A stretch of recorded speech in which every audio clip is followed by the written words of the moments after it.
Hi, I'm AJ Hogue, one of the teachers of Learn Real English, and welcome to our video course. Now, let's get started with rule number one, or secret number one. And rule number one is to always learn English phrases. And to never study just individual words. So, in this course, we're going to teach you a totally new way to learn English, a totally new way to study English so that you can speak English quickly, easily, automatically, powerfully, confidently. So, what's the old way of learning English? You know it because you learned it in school, you've been using it for years and years and years. You sit in a classroom, you've got a textbook, you memorize lists of vocabulary words, you study lots and lots and lots of grammar rules. You do lots of reading and little fake conversation drills and activities. And this is the traditional old way of learning English, but we have a totally new and different way of learning it. And we're going to teach you each part of that, one part every day for a full 7 days. So let's start with part one, secret one, rule number one. Learn phrases, not individual words. Now, of course, a phrase is a group of words. It's a group of words that naturally go together. This is very important. You see, when you only study individual words, you are doing a number of things that make learning difficult. Number one, when you study just an individual word, like a vocabulary, something in a vocabulary list, or even in your notebook, you write one single word and then you write the meaning or the translation. Here's the problem. That word has no connections to anything else. Therefore, it's difficult for your brain to remember it. That's why you have to keep repeating again and again. You look at that list and you try to memorize it. And then the next day you forget, and then you go back and you try to memorize it again, and again, and again, and again, and again, and maybe after a very long time you might remember it. But most likely, you're going to forget it, especially long term. And yet, that's the way most students are learning English and studying vocabulary. Here's another problem with just learning single words. When you study just single words, you're not learning any grammar. But when you study phrases, you are actually learning grammar. It's a kind of an effortless, easy way to learn grammar. You don't need to think about rules. You don't need to think about anything. And yet, you will be learning correct grammar when you study groups of words instead of phrases. Let me give you an example of this. Let's just, take any phrase like, or I'll go to a simple sentence. He was a bad dog. He was a bad dog.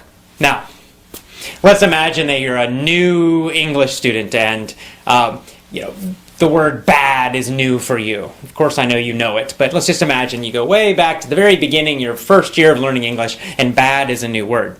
Now, the normal way of studying that, you would write it down, bad, it would be in a little, a list, and then you would study, bad means not good, bad means not good. You'd probably translate it to your own language. And then after lots and lots and lots of time, maybe you would remember it. Well, using our system, you do something very different. You would write down that whole phrase. He was a bad dog. It's actually a full sentence. Or you could just write down, was a bad dog, or he was a bad dog, whatever. And then every single time you study or review, you would always study the full, complete phrase. You would never just study that word bad. You would study the whole thing. Now, by doing that, you're getting free grammar. How do you know? Well, because first of all, you're getting that verb, was. Right? Was. And that's just going to stick in your brain. He was, he was, he was. You're also learning articles. You don't need to remember what that means. You don't have to even worry about it. And yet you know that it's correct to say, in this situation, a bad dog. He was a bad dog. Some people say a. He was a bad dog. Both pronunciations are correct. So he was a bad dog. He was a bad dog. A lot of students have problems. When do I use or a? When do I not? When do I use the? and you're trying to memorize all these super complicated rules and situations for it, forget that. It's too complicated. You'll never remember it. Just study phrases, and you'll start to feel when to use it, when it's correct, when it sounds correct, and when it sounds strange, when it's not correct to use those things. And of course, this is true for all grammar, all phrases, all vocabulary. By studying a full phrase, or even a full sentence, always, always, always, you're going to get lots of grammar. You're going to learn which vocabulary words go together naturally, and you're going to know when to use them in which situations. Because sometimes, for example, there might be a situation where there are many words that mean the same thing, and yet we typically use one of them. Like, we might say, he was a bad dog. That's a common phrase. A bad dog. Bad dog. We use that word bad to describe a dog who's naughty, who's not good. But we don't usually say horrendous. Now, horrendous means super, super bad, really terrible. And yet, we don't usually say he was a horrendous dog. It sounds strange. Even though the meaning is basically correct, yet in normal, real English, not textbooks, but real English, we just don't use that word to describe dogs. Not usually. I don't know why. There's no real rule about it. It's just that's what we usually do. And every language has these kinds of word combinations that are more common, and other word combinations which just aren't used typically. How do you learn that? Well, you can't learn it from any rules, because there are no rules about that.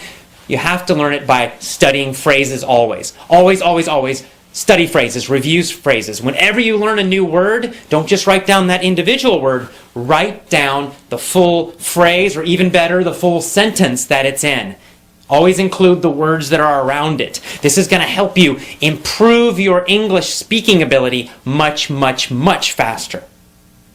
Even better, when you write down the phrase, also write down where the phrase came from to remind yourself of the whole situation.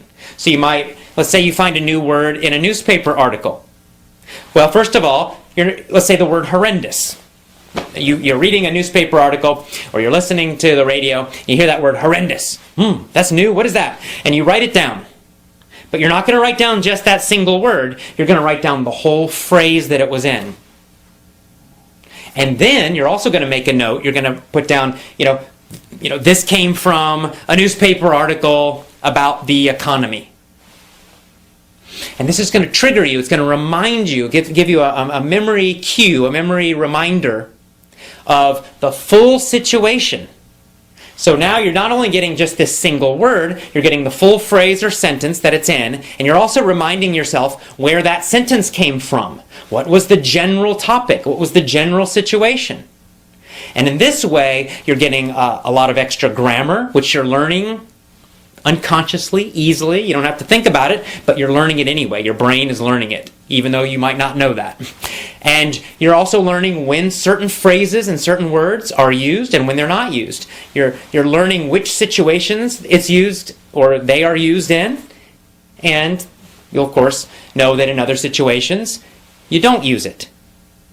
Because as you learn more and more and more phrases, you begin to get this feeling of correctness, and you begin to know when to use certain words, how to use them, and you're also how to use the grammar correctly as well.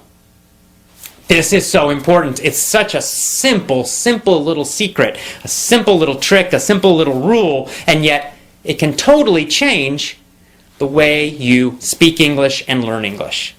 It's very, very important. So never, never, never study just an individual word, one word. Always study the phrase or the sentence, and always, always, always make a note where it came from. And you want those phrases and sentences to come from real English, which we'll talk about more later, not from textbooks. Here's another advantage of studying phrases and full sentences and always knowing the situation that they came from. Phrasal verbs. You guys know about them. You know all about phrasal verbs that are frustration for so many students, right? To be knocked out or knocked up have totally different meanings, right? Knocked out is a phrasal verb. It's a two-word verb. It's a verb phrase. And to be knocked out means it's like in boxing or sports. You get hit and you go. It's like you're asleep, right? Boom, knocked out on the floor. To be knocked up means to become pregnant. And we use that for women. Now, there's no way if you just look at the individual words to know the meaning. Right? Knocked out, knocked up. It's not logical. You just have to learn each one individually. But if you just try to study lists and lists and lists of phrasal verbs, you're going to become very confused. You'll start confusing one with the other. You're going to forget. And it's horrible, and you don't want to do that. It's not effective. It doesn't work. But if you learn those phrasal verbs from real situations, real sentences, real articles, real audios, real speech, and then you always study them in the whole sentence, so then you know the situation, right? If you get the whole sentence, the fighter knocked out the other fighter. And you're always studying that full phrase or sentence. The fighter knocked out the other fighter. You're going to just naturally know. You got that word fighter in there. Helps you to remember the situation. And it helps you to remember the meaning of that phrase, knocked out. Or you could say, the woman got knocked up by her boyfriend. Right? So now you're like, oh yeah, boyfriend. It gives you a clue, gives you an idea of the meaning of that phrase. And you'll know that you always use that phrase in situations that describe pregnancy. This is much better than studying lists and lists and lists of phrasal verbs. So, what's our first rule? What's our first secret? Always, always, always study phrases, groups of words. Always write down a note about where the phrase came from to remind you of the situation. And no more, never again, study just individual words. And that's all. That is powerful secret number one, rule number one for learning to speak fantastic, amazing English. Start using this rule immediately today. Okay? We'll see you tomorrow for rule 2. Bye-bye.